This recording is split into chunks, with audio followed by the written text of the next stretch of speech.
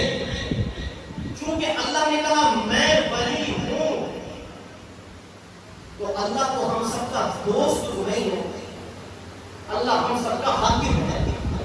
چلے ایک سادہ سی مثال, ہمارے سندھ میں تو ہے, پتہ نہیں آپ کے ہاں ویسے فارم ہے یا نہیں. ہمارے ہاں نکاح فارم پہ لکھا ہوتا ہے لڑکی کے ولی کی اجازت, لڑکی کے ولی کی اجازت. یعنی کہ لڑکی کے ولی کی اجازت کیا؟ گھر کا جو سربراہ ہوتا ہے وہ گھر کا ولی ہوتا ہے. سربراہ کو ولی کہتے ہیں. ارے تمہارا گھر تو بغیر سربراہ کے نہ چل سکے اور اس امت کے ولی کے لیے مانا تم دوست کا گھر ہو.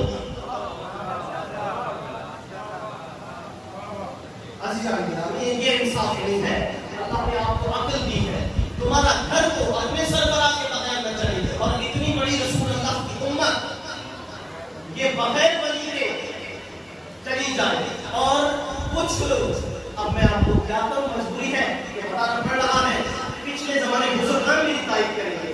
کسی زمانے میں جب پارٹیشن نہیں ہوئی تھی, جب بڑے بڑے زمیندار, بڑے بڑے نواب اپنے بچوں کو بیرسٹر بننے کے لیے برطانیہ بھیجتے تھے تو وہ کہتے تھے میرا بچہ ولایت پڑھنے گیا ہے, ولایت پڑھنے گیا ہے. کیوں ولایت پڑھنے گیا ہے؟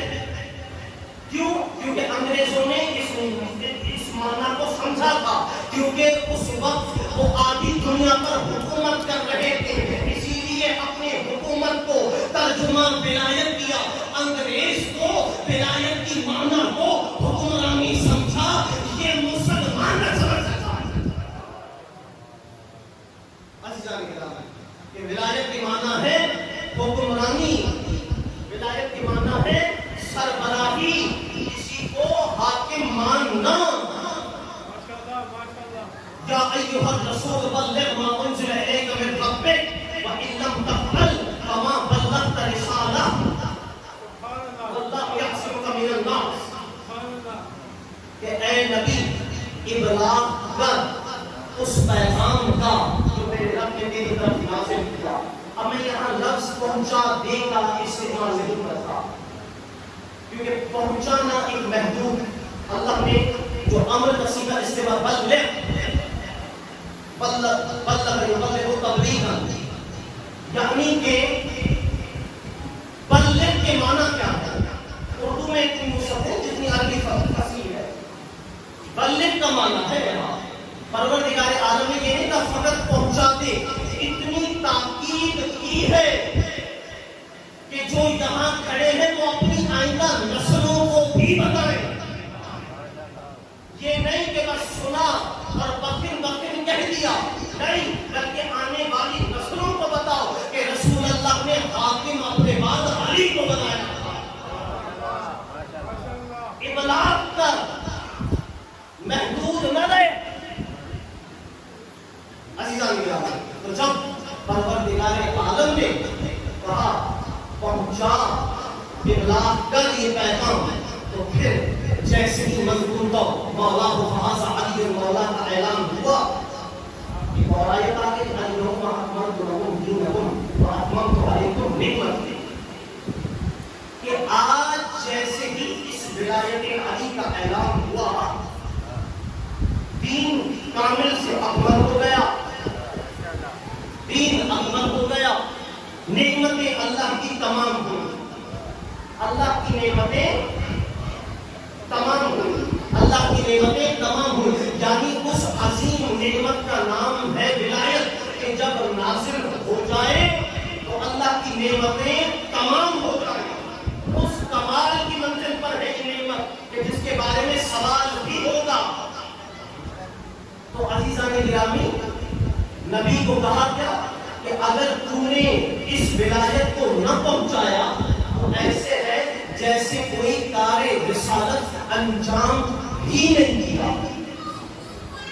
جیسے کوئی کار رسالت انجام ہی نہیں دیا، یعنی کہ اتنی ضروری تھی یہ ولایت کہ پیغمبر بھی اگر نہ پہنچائیں تو اللہ کہے کہ تمہاری محنت رائے نہ جائے گی، تم علی جیسے حاکم کے حوالے اس امت کو کرو، تو جو رسول وما ارسلناک الا رحمۃ للعالمین کا مصداق ہو، وہ نبی کہیں یاسین ہو، کہیں طٰہٰ ہو، کہیں مزمل ہو، کہیں مدثر ہو، وہی اگر ولایت کا اعلان نہ کرے تو اس کی محنت رائے نہ ہو جائے، اور یہاں تمہاری عبادت علی کے بغیر کیسے پوری ہوگی؟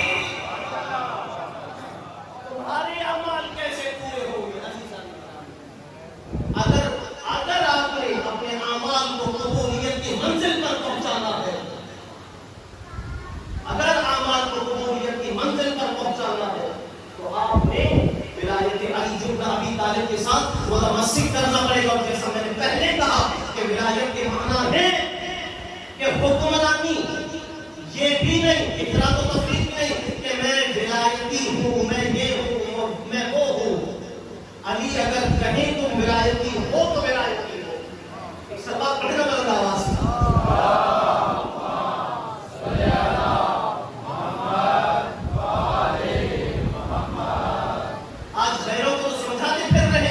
لیکن اپنے بھی اس بات کو سمجھے، فقط نعرہ لگانے سے بات نہیں بنتی۔ جب میں نے یہ کہہ دیا کہ ولایت کے معنی ہے حکمرانی، تو آپ اپنے اوپر دیکھیں آج اس زندگی میں تم نے کتنا اپنے اوپر علی کو حاکم بنایا ہے۔ آج اپنی زندگی میں غور کریں کہ آج میں اس لائق ہوں کہ میرا مولا مہدی میرے گھر آ سکے، کیا میں اس کی ولایت کو قبول کر رہا ہوں؟ نام سے تو کر رہا ہوں، کیا میرے اعمال میں ویسی تاثیر ہے؟ کیا میں نے مطالعہ زندگانی علی بن ابی طالب علیہ السلام کیا یا نہیں کیا؟ عزیزان گرامی، یہ ہمارے اوپر ذمہ داری ہے، اور یہ ولایت اتنی تو باکمال ہے، کسی دنیا کو ایسا لیڈر میسر ہی نہیں جیسا آپ کو میسر ہے، نہ عدالت میں، نہ شجاعت میں، کسی کے پاس کوئی ایسا ہے ہی نہیں۔ اور میں ایک جملہ کہتا ہوں، اگر آپ کی اجازت ہو تو کہوں، علی مجموعہ ازداد کا نام نہیں، علی پیکر وحدت کا نام ہے۔ علی مجموعہ ازداد نہیں، علی پیکر وحدت کا نام ہے۔ مجموعہ ازداد کسے کہتے ہیں؟ جو متضاد چیزیں ایک جگہ جمع ہو جائیں، متضاد چیزیں ایک جگہ جمع ہو جائیں۔ اب اکثر شاعر لوگ، ادیب لوگ کہتے ہیں کہ جس میں علم پایا جاتا ہے وہ شجاع نہیں ہوتا، جو شجاع ہوتا ہے وہ قلم نہیں جانتا، جو شجاع ہوتا ہے وہ قلم نہیں جانتا۔ حالانکہ یہ دونوں متضاد نہیں ہیں، کیونکہ متضاد تب بنے جب ایک پائی جائے اور ایک نہ پائی جائے۔ علم بھی پایا جاتا ہے، شجاعت بھی پائی جاتی ہے، اور علی تو اس ہستی کا نام ہے جب علم اور شجاعت برابر کی منزل پر ہو تو طاقت اتنی ہی ظاہر کی جاتی ہے جتنی ضرورت ہو، طاقت اتنی ہی ظاہر کی جاتی ہے جتنی ضرورت ہو۔ جیسے ہی علی تلوار اٹھاتے تھے تو علی اس پیکر وحدت کا نام ہے، علی اس کامل ولی کا نام ہے، علی اس کامل حاکم کا نام ہے، علی اس کامل رہبر کا نام ہے، علی اس کامل لیڈر کا نام ہے۔ جیسے ہی تلوار اٹھاتا تھا اور خیبر و خندق میں آتا تھا، خیبر و خندق و احد میں آتا تھا، صفین میں آتا تھا، جبل میں آتا تھا، تو اس کی تلوار علی کیا تلوار فیصلے کرتی تھی کہ شجرے میں کیا ہے، اگر کوئی مومن ہے چھوڑ دیتی، منافق ہے مار دیتی۔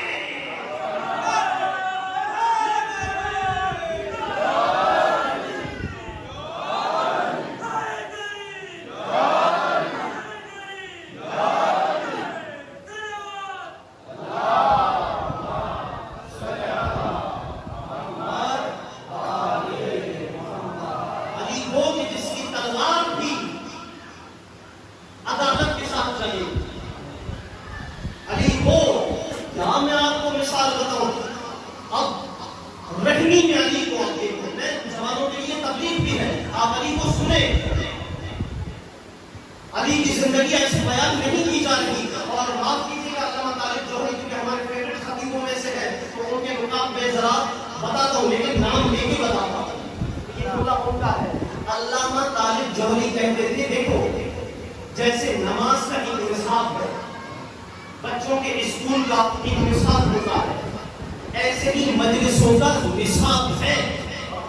علی کے فضائل, علی کی زندگی, ان مجالس ازا کا وہ نصاب ہے کہ جو تمہیں زندگی کامل عطا کرتا ہے. علی کی زندگی نصاب مجالس ہے. اور معاف کرنا کہ جب سے خطبہ نے خندق و خیبر پڑھنا بند کر دی, ماؤں نے بہادر بچے چڑھنا چھوڑ دیے. اس منبر سے خندق بھی پڑھی جائے گی, اس منبر سے خیبر بھی پڑھی جائے گی. یہ ہماری روح مجلس ہے کیونکہ ہمیں وہ علی ملا ہے. تو ایک جنگ تک میں نے احوال دیا, اب علی کی کریم دیکھیے. علی بظاہر ظاہری یعنی خلافت جب ملی, دو جوڑے علی نے خریدے, دو جوڑے علی نے خریدے, ایک کمبل کے لیے اور ایک اپنے لیے. ایک ذرا اعلیٰ کوالٹی کا تھا اور ایک درمیانہ تھا. اب جیسے ہی علی خیاط یعنی درزی کے پاس آئے, کہا یہ دو جوڑے ہیں, ایک میرا ہے ایک میرے غلام کا ہے. خیاط نے کپڑوں کو دیکھا, پرکھا, کہا مولا اعلیٰ کس کا ہے اور درمیانہ کس کا ہے؟ اب سلام کرنا علی کو. کمبر نے فوراً درزی سے کہا کہ یہ میرے مالک ہیں, ان کے لیے اعلیٰ ہوگا, میرے لیے درمیان ہوگا, ان کی کریمی ہے, مجھے بھی اپنے ساتھ یاد رکھا. تو علی نے کہا یہ جوان ہے, اس کی باتوں میں نہ آنا, اعلیٰ میرے کمبر کے لیے ہے, درمیانہ علی کے لیے ہے. تو وہ درزی حیران ہو کے کہنے لگا کہ کمبر کیسا عظیم مالک تجھے اللہ نے عطا کیا ہے, کیسا عظیم رحمت تجھے اللہ نے عطا کیا ہے, اور تو اس کو چھوڑ کے بھی نہیں جانا چاہتا ہوگا. کہا علی نے تو بارہا مجھے آزاد کر دیا تھا, لیکن اپنا ضمیر ہی دوبارہ نہیں کرتا کہ علی کا نام چھوڑو. عزیزاں گرامی, یہ علی کی کریمی. تو آج آپ اپنی زندگی میں نوٹ کریں کہ آپ اپنے ماتحت کے ساتھ کیسا برتاؤ کرتے ہیں. یہ علی کی زندگانی آپ کو بتا رہی ہے. یا کہ انسانی سوچیں آپ عزیزاں گرامی, آپ اپنے ماتحت کے ساتھ کیسا چل رہے ہیں. اور جیسا کہ میں نے کہا اپنے آقا امام حسن کی طرف آ رہا ہوں. عزیزاں گرامی صلوات پڑھیں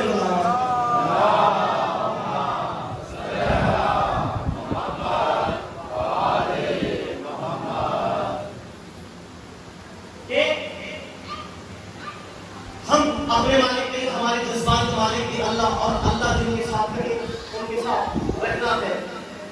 اور اللہ نے ہمیں ہادیان مقرر کر دیے اور نبی نے اعلان بھی کیا. اور اللہ اپنے حبیب کے لیے کہتا ہے کہ جو میرا رسول دے اسے لو, جس سے منع کرے اس سے رک جاؤ. جو نبی دے اسے لو, جس سے روکے اس سے رک جاؤ. ہمیں غدیر میں نبی نے علی دیا, غدیر میں نبی نے علی دیا, اور علی کے لیے کہا علی جو منی و انا منکا, علی تو مجھ سے میں تجھ سے, علی تو مجھ سے میں تجھ سے. یعنی کہ جب ولایت کا اعلان ہوا, اب نبی نے اپنے بعد علی کو بنایا, پھر علی کے اوپر یہ ذمہ داری نافذ کر دی کہ اپنے بعد آنے والے جانشین کا اعلان آپ کریں گے, آپ کریں گے, آپ کریں گے. اور وہ اعلان حسن کے لیے علی نے کیسے کیا؟ ایک وفد آیا علی ابن ابی طالب کے پاس کہ مولا چند سوالات ہیں, چند سوالات ہیں, چند سوالات ہیں. اب سوالات کے ہم مجھے دہرانے نہیں ہیں, وقت کی قلت ہے, موقع ملا تو پورے سوال اور سوالوں کے جواب بھی عرض کر دوں گا.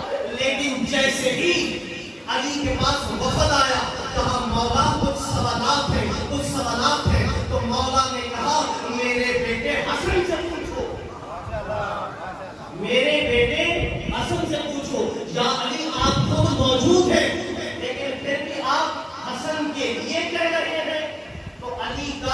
اپنی زندگی میں حسن کی طرف اشارہ کرنا یہ بتا رہا ہے جیسے نبی نے میرے لیے کہا من کنت مولا ہو فہذا علی المولا، میں نے حسن کے لیے کہا من کنت مولا فہذا حسن مولا۔ تو یہ سلسلہ ہدایت، سلسلہ امامت، وہ سلسلہ الزہر ہے ہمارے پاس۔ یہ میں انشاءاللہ آپ کو بیان کرتا چلا جاؤں گا، اس صلوات پڑھنے والا ہوں۔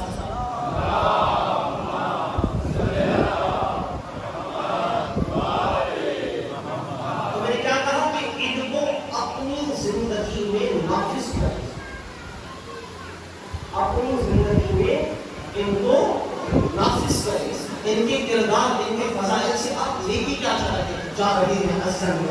اتنے کامل، اتنے کامل، آپ حسن کو دیکھیں، آپ حسین کو دیکھیں، آپ ہمارے ائمہ کو دیکھیں، اور ایک جملہ، اب ہے تو یہ مسائل کا جملہ لیکن میں فضائل میں کہہ رہا ہوں، آپ میں یقیناً آپ مومن ہیں، دل نرم ہوتے ہیں۔